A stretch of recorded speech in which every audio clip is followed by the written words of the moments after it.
आप सभी शिक्षक साथियों को मेरा प्रणाम। आज हम लोग चर्चा करने वाले हैं। हमने ये सोचा कि बहुत दिन हो गया और वीडियो तो जाना ही चाहिए। तो आज हम चर्चा करने वाले हैं वो प्रीवियस ईयर क्वेश्चन पे। 2022 में 23 जनवरी को ये परीक्षा आयोजित हुई थी। तो हमने सोचा कि ऐसा चीज़ पढ़ाऊँ, ऐसा चीज़ प्रैक्टिस कराऊँ जो सारे स्ट्रीम वाले को फ़ायदा करे। तो आज मैं हिंदी और मनोविज्ञान के 30-30 प्रश्न लेकर के आया हूँ और मुझे विश्वास है आप लोग बेहतरीन, क्योंकि जब हम पढ़ाएंगे तो पढ़ाने के दौरान जो हम चर्चा करेंगे उससे और भी प्रश्न आपके 60 ही नहीं 60 से ज़्यादा प्रश्न आपके सम्मिलित हो किए जाएंगे। तो ध्यान से देखें आप। आज जो हम चर्चा करने वाले हैं बाल विकास एवं शिक्षा शास्त्र के 30 प्रश्न और हिंदी भाषा के 30 प्रश्न, ये दोनों चर्चा करने वाले हैं। ये आपके प्रश्न हैं तो इसमें ज़्यादा क्लियरिटी नहीं होगी। मैं ये करता हूँ, थोड़ा उस पर दिखा देता हूँ और क्लियर हो जाएगी। देखिए इस पे ज़्यादा क्लियर होगी। हाँ, मुझे विश्वास है कि इस पे ज़्यादा क्लियरिटी होगी। Yes yes, perfect. तो जो हमारी चर्चा होने वाली है वो है, हम एक एक करके लेते मार्क। हाँ, अब आप देखिए क्या कि हमारे जो प्रश्न होंगे, इसको ऊपर कर देता हूँ। हाँ ठीक। अब देखिए निर्देश में क्या है, ध्यान से देखेंगे क्लियर है। इसमें आपके 150 प्रश्न होते हैं और 150 में क्या होता है, 150 प्रश्न होते हैं, 2 घंटा 30 मिनट का होता है। और जो एक अंक निर्धारण है, नकारात्मक अंक वाली बात नहीं है, मतलब निगेटिव अंक जो है वो नहीं है। जब निगेटिव अंक नहीं है तो सारे प्रश्न को हमको करने अनिवार्य है, क्योंकि जितना अधिक करेंगे। और हमने देखा कि बाल विकास तो 1 से 30 प्रश्न और भाषा जो है उसका हम 31 से 60, ये दोनों प्रश्न को हम लोग सम्मिलित करेंगे आज। तो चलिए हम लोग क्या करते हैं, देर न करते हुए सवाल शुरू करते हैं। देखिए सवाल है, हम क्या करेंगे, इसका विश्लेषण भी करेंगे और हट भी जाएंगे ताकि आप लोगों को अच्छे से क्लियर से दिखे। तो देखिए क्या रहा है, कौन सी शिक्षा मनोविज्ञान की सर्वाधिक, थोड़ा इसको मैं हटा दूं। हाँ अब देखिए, हाँ इसमें देखिए क्लियर लिखा है, कौन सी शिक्षा मनोविज्ञान की सर्वाधिक व्यक्तिनिष्ठ विधि है। तो व्यक्तिनिष्ठ की जहां तक हम बात करेंगे तो व्यक्तिनिष्ठ तब होगा जब वो बात आपके आंतरिक बात होगी। तो ये कह रहा है निरीक्षण, बहिर्दर्शन, प्रायोगिकरण। तो इसका हमारा आंसर जो होगा वो क्या होगा, अंतर्दर्शन होगा। आप लोगों को समझ में आ गया होगा। दूसरा है, एल्बर्ट बंडूरा निम्न में किससे संबंधित है। तो संज्ञानात्मक आप जानते पियाजे है, मनोलैंगिक जो है वो फ्रॉयड है, सामाजिक अधिगम जो है वो बंडूरा है, सॉरी हाँ सामाजिक अंदर बंडूरा ही है, और व्यवहारवादी वाटसन है। तो हमारा आंसर क्या हो जाएगा, सामाजिक अध्ययन अधिगम। देखिए एकदम क्लियर, आपको अच्छे से समझ में आ जाएगा। अब कह रहा है अधिगम में पठार निम्न में किस कारण बनता। अभी हम पैदल चल रहे हैं, ऐसे ऐसे करके चल रहे हैं, भले ही रोहित शर्मा का स्टाइल हो। तो यदि हमारे आगे में बड़ा सा पहाड़ हो तो क्या होगा, हमारे गति में परिवर्तन आ जाएगा। तो देखिए क्या लिखा है, किस कारण बनता, अभिप्रेरणा, रुचि, परिपक्वता नहीं, थकान द्वारा। जैसे पठार की बात आएगी, मैं मतलब को रिलेट करने की कोशिश करूं, ऐसी कोई बात नहीं है। तो क्या हुआ, अधिगम में पठार किस कारण बनता है, थकान द्वारा। दर्पण चित्र, ध्यान से आप देखेंगे, कह रहा है दर्पण चित्र परीक्षण किस मापन हेतु होता है। तो होता क्या है कि जब मुझे हमारे अंदर होता है कि अरे कैसे हम पढ़ाएं, तो सभी लोग बोलते थे। जब एक बार मैं इंग्लिश का स्पीकिंग कोर्स करने गया था, मतलब ब्रिटिश लिंगुआ में, तो हम कहे कि सर मैं बोल ही नहीं पाता हूँ, मुंह से आवाज़ ही नहीं निकलती है, मतलब मन में सोच लेता हूँ कि ये सेंटेंस बोलना है लेकिन नहीं आते। तो वो बोलते थे कि ऐसा करो कि शीशा है घर में। हम बोले हाँ छोटा सा है, तो ठीक है, उसी में देख के बोलोगे तो तुम्हारे। होता क्या है कि आदमी का जितना हाइट होता है उसका हाफ भी शीशा होगा, तो आराम से उसकी पूरी बॉडी दिखा जाती है। तो कहा शीशा में आप देख के बात करो। तो यहाँ दर्पण, दर्पण मतलब शीशा में देख के बात करेंगे। तो शीशा में जब हम देख के बात करेंगे तो क्या होगा, हमारा अधिगम अंतरण में प्रयुक्त होता है। क्लियर हो गया होगा आपको, मतलब हमारी कॉन्फिडेंस बनती है, अधिगम हमारा बढ़ता है। क्लाउड पिक्चर, क्लाउड पिक्चर परीक्षण में से किसके मापन में प्रयुक्त होता है। हमेशा ध्यान रखना है, जब क्लाउड पिक्चर, अभिरुचि की बात नहीं है, यहाँ बुद्धि की भी बात नहीं है और अभिक्षमता की भी नहीं है, यहाँ व्यक्तित्व की बात होती है। जैसे ही हमें परीक्षण मापना होता है, क्लाउड पिक्चर परीक्षण जो होता है उसमें क्या होता है कि व्यक्तित्व के मामले में इसका जो यह परीक्षण जो था विलियम स्टर्न ने दिया था। इसमें कहा जाता है कि तृष्णा उद्दीपक है जो रोसी श्रृंखला से हानि से बचती है। तो ये इसमें ध्यान रखना है कि क्लाउड पिक्चर किसने दिया था, तुरंत आप क्या करेंगे, स्टर्न ने दिया था। स्टर्न, एस्टर ने दिया था। तो ये किसके लिए है? व्यक्तित्व के लिए है। अब कर रहा है 5 वर्ष के मोहन की मानसिक आयु 8 साल है, मतलब मानसिक रूप से वो कितना साल का है? 8 साल का है। तो बताएं उसकी बुद्धि लब्धि आईक्यू क्या है? आईक्यू का फॉर्मूला आपको पता है, क्या पता है? मानसिक आयु, मैं थोड़ा लिख देता, इसको पेन को थोड़ा मैं पतला कर लेता हूं। हाँ, मानसिक आयु, मानसिक आयु क्या है?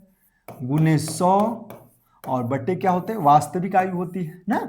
यही फॉर्मूला होता है। मान लीजिए ये प्रश्न है, कोई दूसरा प्रश्न भी दे दे तो भी आप इसी सूत्र की सहायता से करेंगे। तो अब क्या है? मानसिक आयु इसका कितना है? तो मानसिक आयु क्या कर रहा है? 8 साल है। तो भैया 8 गुने 100 अब बटे वास्तविक आयु इसकी क्या है? 5 साल है। 5 से गुना के 20, 20 से 60, 160। इसका आईक्यू क्या हो गया? 160। हमेशा कहता है ना, अरे भैया है बड़ा छोटा सा लेकिन उसका बुद्धि तो भैया बड़े बड़े के तरह है। तो यही बड़े के तरह मतलब उसका आईक्यू लेवल जो है वो क्या है? बड़े की तरह है। हाँ, अब देखिए तो आईक्यू आपने निकाल लिया था और आईक्यू हम जो पहले वाले में किए थे। अब कह रहा है इसमें कौन सा आईक्यू लेवल मतलब स्तर मंद बुद्धि बालकों का प्रशिक्षण योग्य आईक्यू स्तर कहलाता है। हमेशा याद देखिए इसमें जो होता है वो 3 तरह की आयु होती है। एक होता है वो होती है हल्की मंदता। देखिए मैं लिख लेता हूं, आप लोग ध्यान से देखेंगे। हल्की मंदता जो होती है, एक होती है हल्की मंदता, इसको मैं बाद में मिटा दूंगा, वो 50 से 70 आईक्यू वाला होता है। फिर गंभीर मंदता होती है, फिर गहन मंदता होती है। तो ये जो हमारा है 36 से 49 वाली बात वो क्या कहलाती है हमारा, जिसमें बालक को प्रशिक्षण योग कहा जाता है। गंभीर मंदता होगी जिसका 20 से 35 होगा, उसका कुछ भी समझ में नहीं आएगा। गहन मंदता जिसका 20 से कम है उसको भी कुछ समझ में नहीं आएगा। तो जो प्रशिक्षण की बात करेंगे तो वो 36 से 49 वाली होगी। अब रोसा इंक ब्लड टेस्ट जो है किसके मापन हेतु किया था? रोसा नाम का एक वैज्ञानिक था, उन्होंने इंक टेस्ट व्यक्तित्व मापन के लिए किया था। उन्होंने क्या किया था? ध्यान से देखेंगे, हमेशा पूछा जाता है, इसमें तुरंत पूछा जाएगा कि रोसा जो है कितने कार्ड का किया था स्याही धब्बा परीक्षण, जिसको अंग्रेजी में हिंदी में स्याही धब्बा परीक्षण करते हैं। हमेशा क्या करेंगे? व्यक्तित्व मापन के लिए किया जाता था, किया था उन्होंने। और उसके लिए क्या किया था उसने? कितने कार्ड का? तो 10 कार्ड का। आंसर हमारा 10 कार्ड। और किसके लिए? व्यक्तित्व मापन के। यह विस्मृति का कारण नहीं है। ध्यान से देखें, मानसिक द्वंद्व, अब जब विस्मृति का कारण नहीं, अब मानसिक द्वंद्व होगा तो विस्मृति का कारण। स्मरण करने की इच्छा, जब स्मरण करेंगे तो फिर विस्मरण कहां से होगा? तो हमारा आंसर डायरेक्ट यही हो जाएगा, स्मरण करने की इच्छा। फिर कह रहा है वह विज्ञान जो संख्यात्मक प्रदत्त को एकत्र करने, विभाजित करने, प्रस्तुत करने, तुलना करने और व्याख्या करने के तुरंत, इसमें तो सांख्यिकी कोई मतलब ही नहीं है कि और चीज का, शेष से भिन्न है। ड्रामेन, टीएटी, शेक्सपियर, अब आपको सब पता है कि ये जितने सारे हैं वो किस चीज के लिए है? वो सब व्यक्तित्व के लिए है। रैवन का परीक्षण किसके लिए है? बुद्धि के लिए है। तो जब बुद्धि की बात की जाएगी, बाकी सब व्यक्तित्व की बात कर रहा है, तो हमारा आंसर क्या हो जाएगा? रैवन का परीक्षण। 7, 8, 9, 10, 11, 12 का मध्यांक क्या है? वो मध्यांक के लिए आपको याद है सबसे पहले कितना पद है गिनेंगे? 1, 2, 3, 4, 5, 6। 6 में हम 2 से भाग देंगे 3, मतलब क्या है? n/2वां पद। n/2वां पद मतलब 6/2वां पद। यही तो होता है इसका मध्यांक बराबर। अब प्लस, इसको हम कलर दूसरा ले लेते हैं और क्लियर दिखेगा। पीला तो एकदम दिख ही नहीं रहा है, ब्लू ले लेता हूं। हाँ अब सही, इसको पहले मैं मिटा दूं और उसके बाद हम लोग सवाल पे आ जाए। हाँ, अब देखिए क्या कर रहा है, रेवन तक हो गया था।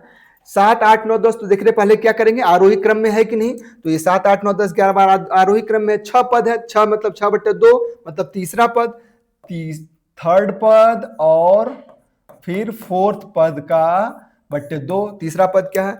1, 2, 3, 9। चौथा पद 10/2, तो 9, 10, 19, 19/2, 19/2 मतलब 9.5। 9.5 कौन सा है? ये देखिए, कोई भी सवाल इस तरह का आएगा, मध्यांक क्या है? मध्यांक के लिए क्या होता है? n/2वां पद प्लस n/2 + 1वां पद, यही निकालने के लिए है। nवां पद, तो nवां 6, n जो है मतलब टोटल कितने हैं नंबर? तो 6 है, तो 6/2 मतलब तीसरा पद और चौथा पद।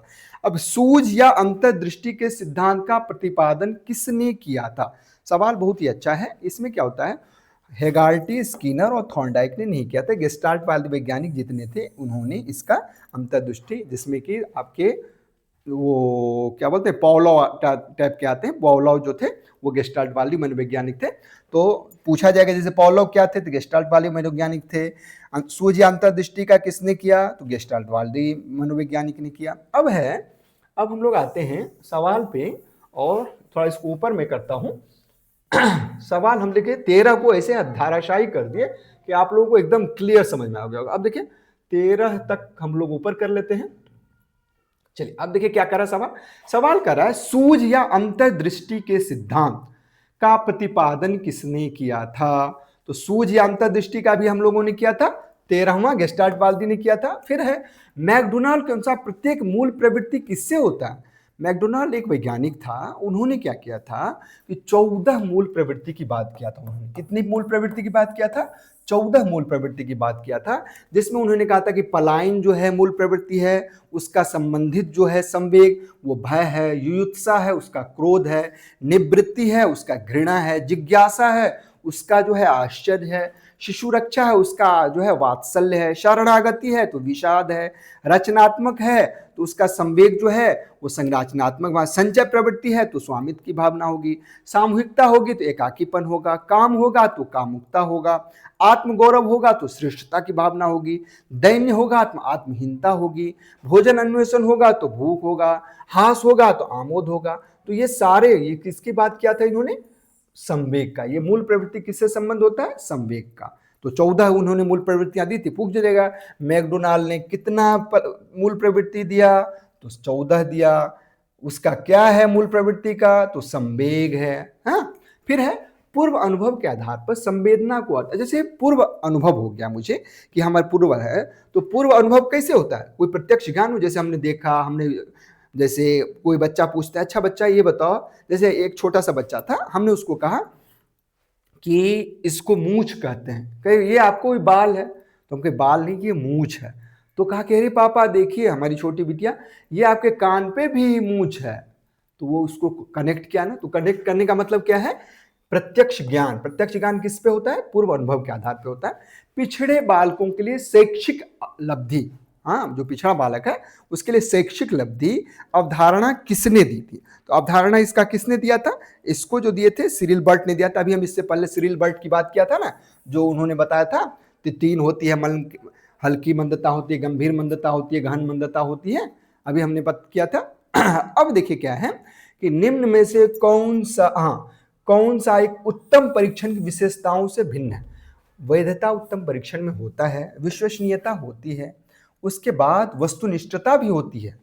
अब अभिक्षमता नहीं होती है, वस्तुनिष्ठता होती है। वैधता चाहे कहाँ भी, यहाँ करें आप तब भी, अमेरिका में करें तब भी, और जाकर के राजस्थान के कोटा में करें तब भी। विश्वसनीयता हर एक जगह होती है, वैधता भी होती है, वस्तुनिष्ठता भी होती है, अभिक्षमता नहीं होती है।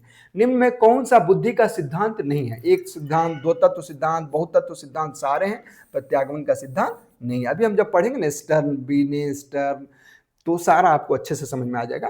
निम्न में कौन सा अंतःस्रावी ग्रंथ, अंतःस्रावी मतलब जो हमारे अंदर स्रावी होता है, जितनी भी जैसे पिट्यूटरी ग्रंथ है, एड्रिनल ग्रंथ है, ये सेक्स से रिलेटेड है, पिट्यूटरी है या थायराइड है, लार हमारा मुंह से लार निकालता है जब कोई चीज खाने को देते हैं, तो ये हमारी बाह्य वाली है जी। हाँ, तो इसका आंसर क्या हो जाएगा, अंतःस्रावी ग्रंथि कौन नहीं है, लार ग्रंथि नहीं।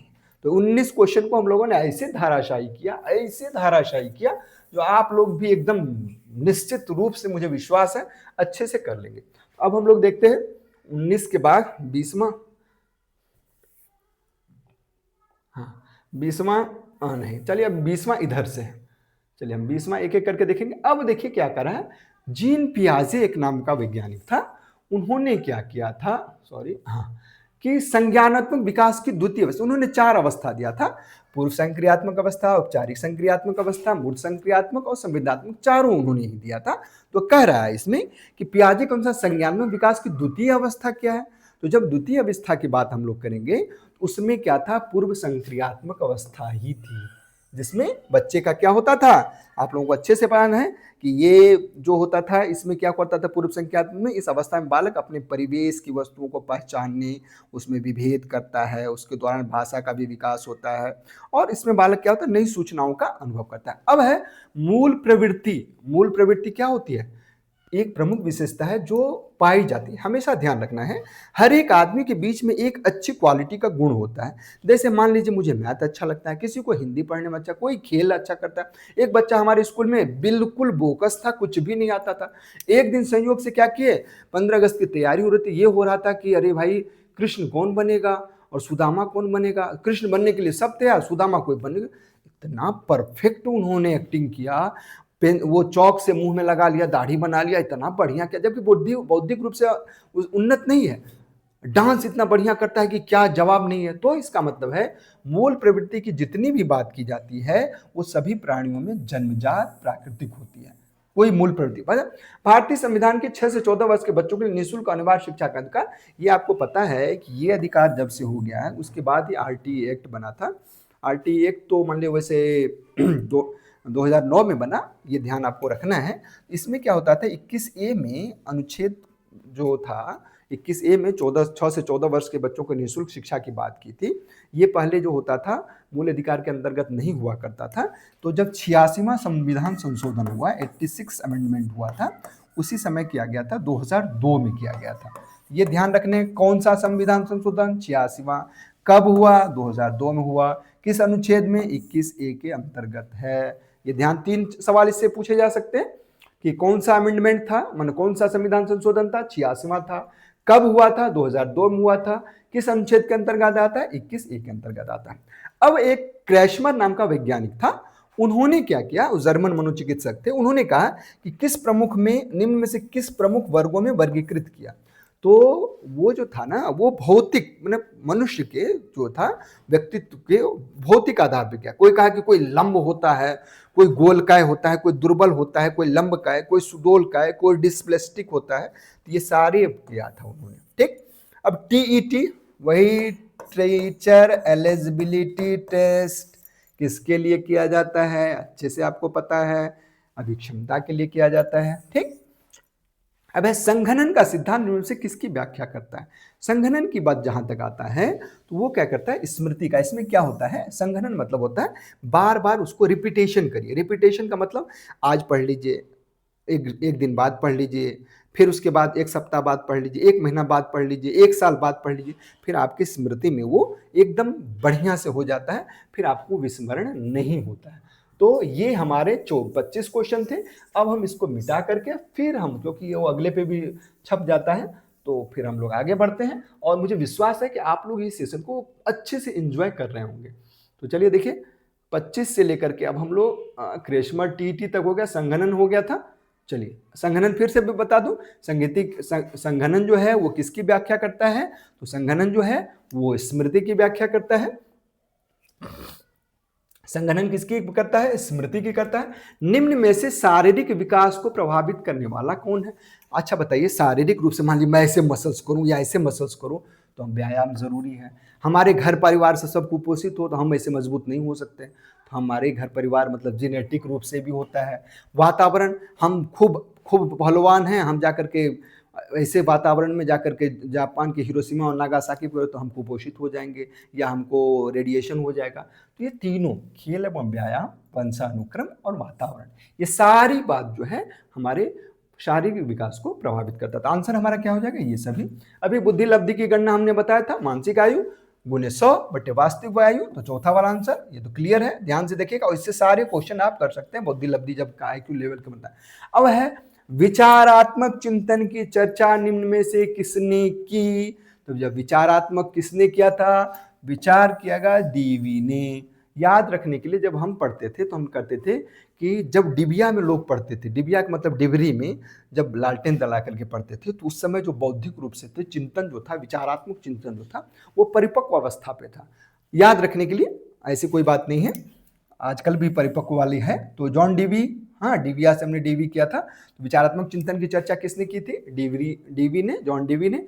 आगमनात्मक तर्क के स्तरों में कौन सम्मिलित नहीं है, तो नहीं है। जब आगमन की बात करेंगे, आगमन निगमन की बात करें, मतलब उसमें सामान्यीकरण होगा, प्रयोग होगा, अवलोकन होगा। कल्पना में सामान्यीकरण कहाँ से हो सकता है? तो सिद्धांत के परिपक्व मतलब हम प्रूफ नहीं कर सकते।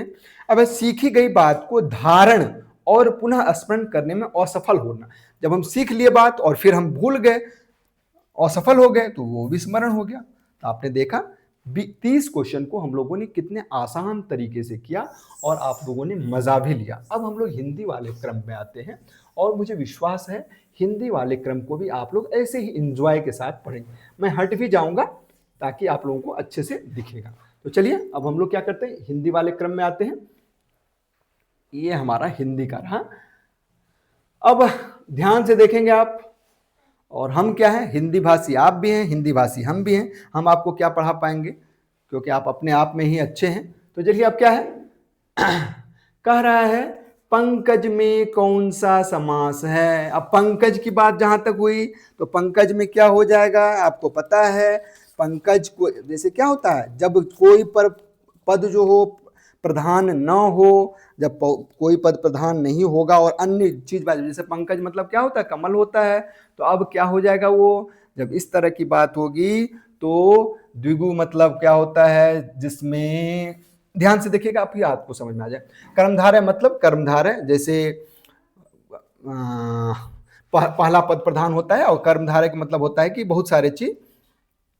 पहला पद प्रधान, इसमें द्वंद्व में क्या होता है, माता और पिता, फिर भाई और बहन, और की बात होती है। द्विगु मतलब पहला पद संख्या होता है, और बहुब्रीहि का मतलब है एक अलग ही शब्द आता है, जैसे पंकज मतलब कमल, तो जो कीचड़ से जन्मा हुआ हो ना, तो इसका आंसर क्या हो जाएगा, बहुब्रीहि होगा। अयोगवाह, अयोगवाह मतलब क्या होता है, हमेशा ध्यान रखें, न तो वो स्वर हो न व्यंजन हो, मतलब और उसमें क्या हो, तो न स्वर हो तो कौन सा है, वो विसर्ग की बात की जाएगी। फिर एक और अज रही लखी, अज गरही लखी, एक और मृगराय, बिकल बटोही बीच ही पर यो मूर्छा खा। एक और अजगर है और एक रोज मृगराय है, मतलब शेर है। अब बीच में बटोही मतलब पथिक क्या करेगा, तो अब इससे क्या होगी बात, अब आप समझ ले ये कौन सा रस है। अब दोनों तरफ कह रहा है कि एक और अजगर बैठा हुआ है, दूसरा मृगराय, मृगराय मतलब शशांक, मतलब ये क्या बोलते हैं, शेर है। अब क्या करेगा बटोही, और ऐसे करके मूर्छा होके गिर गया। तो कौन सा रस है इसमें, भयानक रस है। क्लियर। अब से विभक्ति, कर्ता ने कर्म को करण से, करण से, करण कहाँ गया भैया, यहाँ संप्रदान के लिए आपादान से संबंध काके के अधिकरण में पर संबोधन हेरी, तो करण से। फिर है कर्ता ने कर्म को करण से। अब है उसने नहाकर भोजन किया, नहाकर, अब देखिए पहले नहाया तब खाया, तो नहाया पहले, अब कर नहाकर कौन सी क्रिया होगी, तो पहले भोजन किया बाद की क्रिया होगी, उससे पहले कौन सा क्रिया होगी, नहाना, तो पूर्वकालिक क्रिया होगी। एकदम क्लियर है, इसमें तो अपना दिमाग भी नहीं लगाना है। सूफी संतों की सीधी, देखिए सूफी संत जो थे ये गजल की बात नहीं थी, ना तजुर्मा की बात होती थी, ना मर्शिया की, ये मसनवी टाइप के थे, मनसबी भी इसको कहते थे, तो ये मसनवी वाले। गुड़िया के भीतर गुड़िया पढ़ेंगे, इतना मज़ा आएगा। मैत्रेयी पुष्पा जी लिखी हैं और इतना बेहतरीन है कि आप पढ़िए, ना मज़ा आए। यदि आप लोग किसी किसी को पुस्तक पढ़ने की इच्छा होती रहती है, बहुत मन से पढ़ता है, गुड़िया के भीतर गुड़िया पढ़िएगा, मैत्रेयी पुष्पा जी लिखी है, बहुत ही बेहतरीन लिखी है। अब है 100 अजान एक सुजान। अब आप देखें 100 नार एक बीमार वाला वही वाला है, 100 अजान एक सुजान, तो इसका आंसर क्या होगा, बालकृष्ण भट्ट जी लिखे हैं इसको, 100 अजान एक सुजान। तो ये देख लिए। अब हम क्या करते हैं, इसको बालकृष्ण भट्ट जी को मिटाते हुए, मतलब आंसर मिटाते हुए अगले क्वेश्चन पे आते हैं। देख रहे हैं सवाल सब बहुत आसान है और मुझे विश्वास है कि आप लोग करेंगे, बहुत अच्छा कर लेंगे। तो देखिए हमारा 38 क्वेश्चन तो हो गया था, अब हम 39 पे आते हैं। 39 40 यहाँ तक आ जाते हैं, फिर उसके बाद नेक्स्ट को देखते हैं। हाँ देखिए सवाल अब कह रहा है गोस्वामी तुलसीदास जी का कहाँ हुआ था, तो आपको याद होगा श्रावण शुक्ला सप्तमी तुलसी 80 गंग के तीर, 80 गंग के तीर नहीं था, क्या नाम है, बड़ा अच्छा मैं भूल रहा हूँ, श्रावण शुक्ला सप्तमी तुलसी तज्जो शरीर, विस्मरण हो रहा है, उन्हें तो बड़ा अच्छा था उसमें। तो 80 घाट पे होता है श्रावण, विस्मरण हो रहा है गूगल हमको भी करना पड़ेगा। खैर आप लोग देख लीजिएगा, 80 गंगकेती सावन शुक्ला सप्तमी तुलसी शरीर, उसका पहला वाला मैं भूल जा रहा हूँ। तो 80 घाट है। भक्तमाल के रचनाकार नाभादास जी थे। भक्तमाल जो थे, ये रचनाकार जो थे इसके नाभादास जी हैं, और इसमें कोई कोई दिक्कत ही नहीं। फिर अब हमारा क्वेश्चन है नेक्स्ट जो है, कौन सा वाक्य शुद्ध है? परशुराम की क्रोधाग्नि ने, तो यहाँ गलियों का चौड़ा करना आवश्यक है, ये सही है। वृक्षों में कोयल कूक रही है, नहीं कूक रहा है। खेतों में लंबे लंबे घास उगाए हैं। तो हमारा आंसर क्या हो जाएगा इसमें? गलियों को चौड़ा करना आवश्यक है, सही है। विद्यार्थी में कौन से? विद्याधन अर्थी आ और अर्थी अ मिला, तो आ और अ बन के क्या बना? आ बना। आ मतलब दीर्घ, ये क्या है कहते हैं ना, आ जो है वो क्या है ना, बड़ी आ, बड़ा, बड़ा का मतलब आ, बड़ा लोग मैंने ग्रामीण भाषा में कहते हैं, आपको आ कहना है। तो ये क्या हो जाएगी? दीर्घ संधि की बात की जाएगी। कानन का पर्यायवाची है, कानन आप जानते हैं, कानन मतलब वन। अब जैसे वन, कानन का कौन कौन है? ध्यान आपको याद है, वन, जंगल, कांतार, विपिर, ये सब क्या है? कानन के हैं, वन के ही हैं, जंगल के। पुष्प का कुसुम है, जानते ही हैं। अब कह रहा है वाक्य विग्रह का। वाक्य विग्रह मतलब वाक्य को अलग अलग करना, विग्रह मतलब अलग अलग करना। वाक्य खंडों को अलग अलग करके उनका संबंध बताना, वाक्य रचना करना, संबंध। तो वही हमारा पहला आंसर क्या हो जाएगा? वाक्यों को क्या होगा? अलग अलग करना। अब देखिए 44 क्वेश्चन को हम लोगों ने धाराशायी कर दिया। अब हमारा जो सवाल होगा, हम थोड़ा जल्दी जल्दी कर रहे हैं ताकि आपका वीडियो लंबा न बने और आप लोग ज्यादा क्वेश्चन को देख लें। तो चलिए, हमारा 44 क्वेश्चन धाराशायी हो गया। 45 पे हम लोग आते हैं। 45 का, बिनु पग चले सुने बिनु काना, कर बिनु कर्म करे विधि नाना। कितनी बढ़िया है ये। तो इसका मैं बता दूं, ये विभावना अलंकार है। विभावना अलंकार की बात में क्या आपको मैं बताऊं, बिनु पग चले सुने बिनु काना और बिनु कर्म करे विधि नाना। ये बात जब आप बताते हैं तो इसमें क्या होता है? विभावना, विभावना का अगर मतलब क्या होता है, जिसमें क्या होता है कि अब कोई अलग, बिनु पग बिना पैर के चल रहा है, बिना सुनी काना बिना कान के सुन रहा है, बिनु कर्म करे विधि नाना, बिना कुछ किए ही सब कुछ पा रहा है। तो जिसमें इस तरह की बात होगी वो विभावना अलंकार होगा। अब है कौन सी वाचन शिक्षण की विधि नहीं है? जब वाचन शक्ति की विधि की बात करेंगे हम, तो जैसे आप देखते हैं कि अनुध्वनि विधि, अनुध्वनि मतलब PUT पुट, CUT कट, हाँ ऐसे करते हैं। संवेद पाठ विधि हम पढ़ के सुनाते हैं, गान के जैसे नहीं होता है,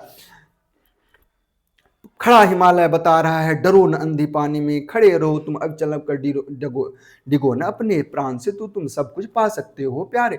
तो हम क्या करते हैं, मतलब जो शिक्षक होते हैं उसको अच्छे से गा करके सुनाते हैं और बच्चा उसका अनुकरण करता है। ध्वनि साम्य विधि, ध्वनि साम्य मतलब कहीं को श्रम, जोर से बोलो, श्रम, कर्म, तो बड़े बड़े चीज को सुनाना। तो ये क्या है? व्याख्या विधि, ये बड़े बच्चों के लिए होता है और ये आंसर होगा।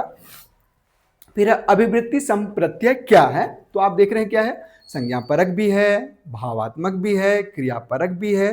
तो क्या आंसर हो जाएगा? सभी होगा, ये सभी हो जाएगा। फिर है हिंदी साहित्य के इतिहास में मॉडर्न वर्नाकुलर लिटरेचर, इसमें तो गियर्सन महोदय ने इतना काम किया, वही भारतीयों को एहसास कराया कि भाई आपकी साहित्य की परंपरा बहुत घनिष्ठ है, बहुत ही बेहतरीन है।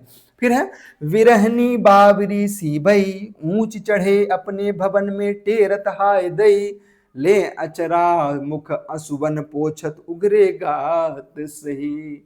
मीराबाई जी, अब मीराबाई का हम लोग इंटर में पढ़े थे तो वही सेम है। विरहनी विरहनी बाबरी सी भई, मतलब कृष्ण भगवान के मतलब वियोग में इतनी बाबरी हो जाती है कि आंचरा से मुख पोंछते हैं, उघरे गात सही। तो ये मीराबाई का है, ज़्यादा ना कहेंगे लंबा हो जाएगा। हिंदी का पहला उदंत मार्तंड है और ये क्या होता था? साप्ताहिक होता था और कलकत्ता में 30 मई 1826 से, याद रखिएगा कहाँ से, तो कलकत्ता से। कब? 23 मई 1826। और ये क्या था, कौन सा था? तो ये साप्ताहिक था। तो इससे हमारा बहुत सारा क्वेश्चन पूछ सकता है और हमेशा पूछा जाता है। उदंत मार्तंड हिंदी का पहला अखबार, कौन सा? साप्ताहिक। कब हुआ? 30 मई 1826। कहाँ से? कलकत्ता। उस समय कलकत्ता था, अब कोलकाता हो गया है। ये इससे इतने क्वेश्चन पूछ जाते हैं। अब सुई, सुई मतलब सूची, सूची ये वाली सूची नहीं, तो ये तो सूची हो जाएगा, मतलब ये सूची, ठीक।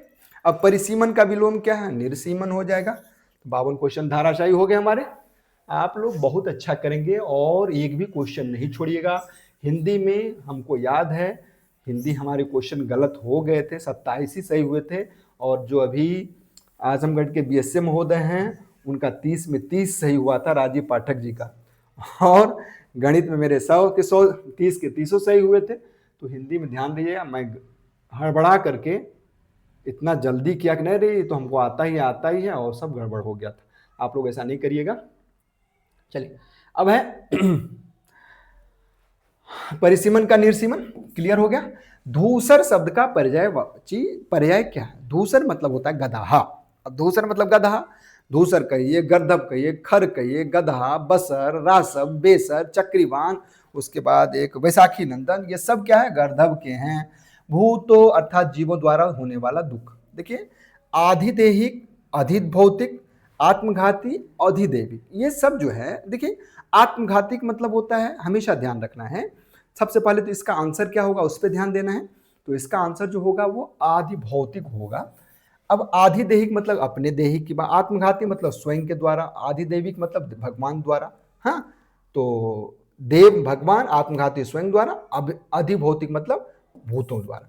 अब ऊंट की चोरी निहुरे निहुरे, तो ऊंट की चोरी निहुरे निहुरे मतलब होता है बड़े काम आप छुप के नहीं कर सकते। अब आपके पास एक पदबंध है, मतलब ये गद्य बंध है, और उसको आपको अच्छे से पढ़ेंगे। अब कह रहा है, धर्म का पालन करने के मार्ग में सबसे अधिक बाधा चित्त की चंचलता, उद्देश्य की स्थिरता और मन की निर्बलता से पड़ती है। मनुष्य के कर्तव्य मार्ग में एक ओर आत्मा के बुरे भले कामों को ज्ञान, दूसरी ओर आलस और स्वार्थपरता रहती है। अभी देखिए हम लोग पढ़ेंगे, पूरा पढ़ के फिर 5 क्वेश्चन होगा और उसको हम लोग करेंगे। और देखिए बस, हाँ, अब देखिए क्या है, पूरा हम लोग पढ़ लेते हैं। मनुष्य इन्हीं दोनों के बीच में पड़ा रहा है। अंत में उसका मन पक्का हुआ तो वह आत्मा की आज्ञा मानकर धर्म पालन करता है। उस पर उस दुविधा में पड़ा रहा जो स्वार्थपरता उसे निश्चित हुई घेरेगी और उसका चरित्र घृणा के योग्य हो जाएगा। इसलिए बहुत आवश्यक है कि आत्मा जिस बात को करने की प्रवृत्ति दे उसे आप बिना स्वार्थ सोचे झटपट कर डालना चाहिए। इस संसार में जितने बड़े बड़े लोग हुए हैं सभी ने अपने कर्तव्य को सबसे श्रेष्ठ माना है, क्योंकि जितने कर्म उन्होंने किए उन सब ने अपने अपने कर्तव्य पर ध्यान देकर न्याय का बर्ताव किया। जिन जातियों में यह गुण पाया जाता है वही संसार में उन्नति करती है और संसार में उनका नाम आदर से लिया जाता है। जो लोग स्वार्थी होकर अपने कर्तव्य पर ध्यान नहीं देते वो संसार में लज्जित होते हैं और लोग उनसे घृणा करते हैं। अब सवाल क्या है, धर्म पालन करने में बाधा डालने वाली प्रवृत्तियां कौन सी है? आलस्य की अधिकता, धर्म का ज्ञान न होना, जानकारी की कमी, कमजोर मन, उद्देश्य का निश्चित न होना तथा चंचल मनोवृत्ति। तो आप जानते ही हैं सारा इसमें आ जा रहा है, तो हमारा आंसर ये हो जाएगा, कमजोर मन, उद्देश्य के निश्चित न होना और चंचल मनोवृत्ति। संसार के बड़े बड़े लोगों उन्हें श्रेष्ठ माना है। अभी देखिए हम लोगों ने पढ़ा था ना, संसार के जितने भी बड़े बड़े लोग थे उन्होंने क्या किया था, तो इसका आंसर क्या हो जाएगा क्योंकि उन्होंने अपने कर्तव्य को पूरा किया। निर्बलता शब्द में उपसर्ग और प्रत्यय का सही विकल्प है, तो इसमें क्या है, निह धन बल धनता, निर्बलता। तो चौथा आंसर है, बाकी पर ध्यान नहीं देना है। कायर का भावनात्मक, तो कायरता। हाँ, अपने मतलब निकालने वाले को क्या कहते हैं? स्वार्थी कहते हैं। और इस तरह आपने 60 प्रश्न को ऐसे धाराशायी कर दिया जैसे लगा कि आप लोगों ने पढ़ा ही नहीं और ऐसे ही आपको आ गया। तो मुझे विश्वास है आप लोगों के साथ मैं ऐसे ही पेश आऊँगा। अभी थोड़े वीडियो कम जाएंगे, लेकिन जैसे ही फॉर्म भरा जाएगा फिर हम वीडियो नियमित डालने लगेंगे। और लेकिन तब तक आपको जो पिछले साल क्वेश्चन पूछे गए उससे रिलेटेड हम सारे क्वेश्चन आपको भेजते रहेंगे। आशा है आप लोगों को ये बहुत अच्छा लगा होगा सेशन। तो मिलते हैं हम लोग फिर नए टॉपिक के साथ, तब तक खूब मन से पढ़ते रहिए। Do your best. सादर प्रणाम।